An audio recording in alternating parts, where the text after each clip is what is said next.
Okay, so what I'd like to start off with today is a trajectory. So a trajectory is something like this path. So this is just a path. So this is a path that, say, this little boat here is going to take. This little boat is going to go around this path. He's going to come over here and then come back around and be over here, right? So that seems pretty reasonable. That's just the path he's going to take. We're okay with that. What we'd like to do is we'd like to add some time information on there, and that's going to take this path from just some series of sequential points in space to something with some time information as well. So this trajectory is going to be, the successive collection of points going around in this path, and we'll be able to look up at any given time the position of the boat. This is a little bit like I said, this captain's logbook, right? Although those logbooks really get used like once a day or a couple of times a day. It's not a continuous reading of where the ship is. However, if you look at some sort of crime drama show, CSI and CIS, they're always looking up well, maybe not always, every fifth show, they're looking up the position of somebody's car or somebody's cell phone at a particular time, right? From, the data that they have. That cell phone, that car, is basically it has a trajectory. Right?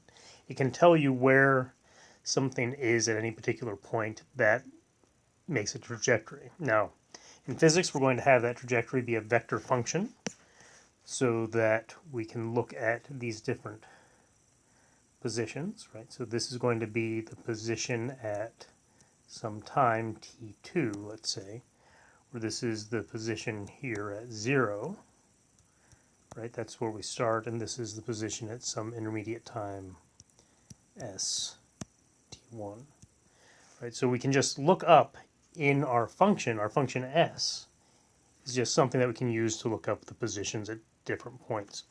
We're going to be able to use that information to tell us something about what's going on. For example, we'll be able to figure out the velocity. So this is actually sort of what these things used to be used for, is to tell somebody not just their position, but their course, the speed and direction that they're traveling, their velocity, the average velocity, basically, and things like that. So this is the same idea, just in a continuous framework where both you and I can, use some math to do some things. So really we're not going to be using a given ST too often. Normally what we'll be doing with physics is we'll be using the physics to construct a trajectory. Right? So we'll use the physics to construct an acceleration and the acceleration to construct a trajectory, and then maybe answer some questions based on that trajectory. So that's usually the way we use this in physics. First, we'd just like to start off with this basic idea about the trajectory. So here we have these different times, 0, t1, t2, t, different vectors pointing there. How do we make up this vector, right? How do we make up a vector like this? Well, basically what we're going to do, if we have three directions, is we're going to break up the trajectory into 1, 2, 3 component parts so that we have an x component. That's just, the position along this x-axis from this to here. So it's this projection here. So for t2, it's this number. For t1, it's this number, right? It's just the projection onto the x-axis.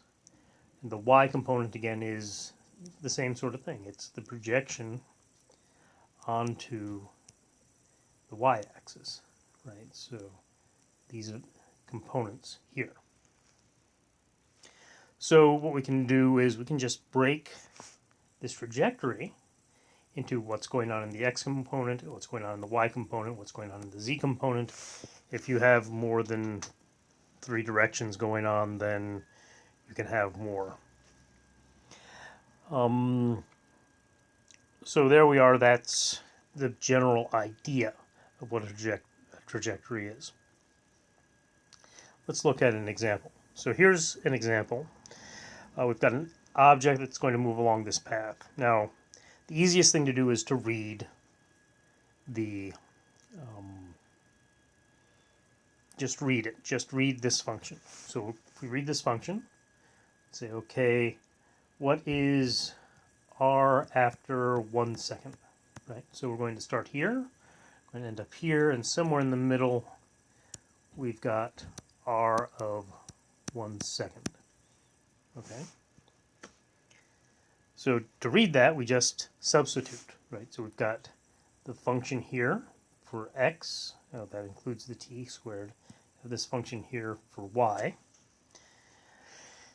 So all we have to do is input this 1 second in for each one of these things. So we have 2 meters per second squared times 1 second squared in the I hat direction plus 16 meters minus 2 meters per second cubed times 1 second cubed in the j-hat direction.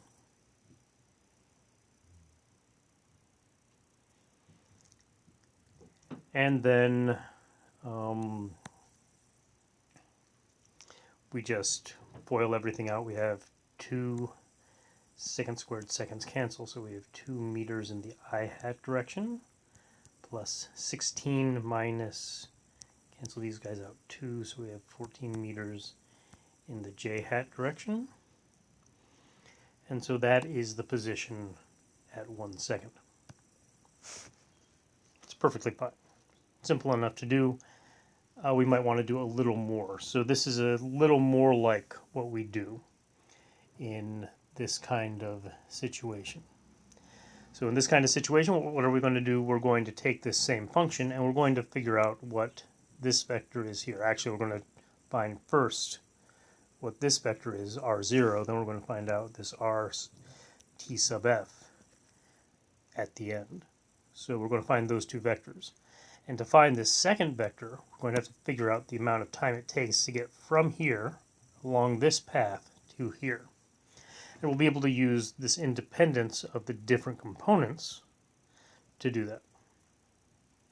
So first we want r of 0. So we have r of 0. Let's put a seconds in there, is equal to 2 meters per second squared times 0 seconds squared I hat. So that's 0. Plus 16 meters minus 2 meters per second cubed times 0 cubed. That's 0 that part, j hat. So that's equal to 16 meters j hat. And if my computer isn't lying to me, I didn't change that when I changed the numbers. So this is 16 meters j hat. Okay? Simple enough, right? We just put in a 0 and we found things. We can't do that for r of tf because we don't know what tf is yet. So first we have to figure out what that time of flight is. So that's why b is in the middle here. So how do we figure that out? Well, we can do that because we can figure out a condition here. Our condition for tf is that the y component is equal to 0, right? You cross the x-axis when the y component is 0. So we can say that this y component here is equal to 0. So that's 16 meters minus 2 meters per second cubed tf, because we're looking for that final time cubed, is equal to, it's cubed, 0. Fair enough. What can we do here? Well, we can take this and move it over here and then divide by this. So we have TF cubed is equal to 16 meters over 2 meters per second cubed, which is 8 seconds cubed.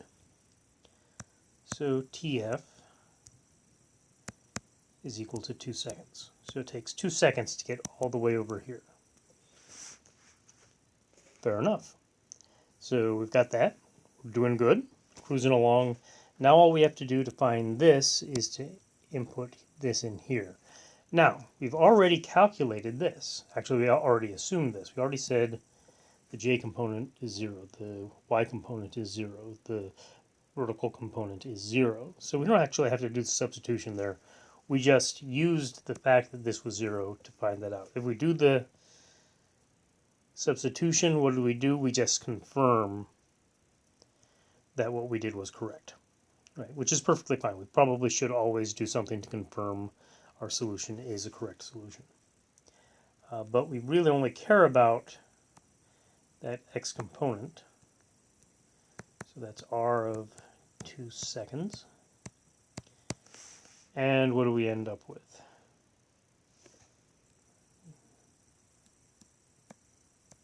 We end up with 2 meters per second cubed times 2 seconds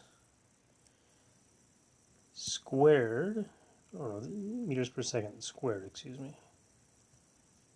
2 seconds squared, which is 8 meters. The seconds and seconds cancel. So 8 meters, and we forgot our I hat. Remember, we already found here that this j hat was 0, so there's no j hat there. So we have the 8 meters in the I hat direction. So we found both of these vectors, the initial vector and the final vector, and somewhere in between I found the intermediate vector, which is somewhere in the middle. So that's more or less how you utilize a trajectory as a chart, right? As a place where things are in space at a given time. All right, so you want to think about things that way. And I'd like you to think about things that way by working this similar problem, where we've got a linear time and a square time in this, these two components. So why don't you work on that? And after you've done that, go and look at the next video. So go ahead and work through this, do some things to make sure you have the right answer, and then go to the next video. All right? Thanks. Bye now.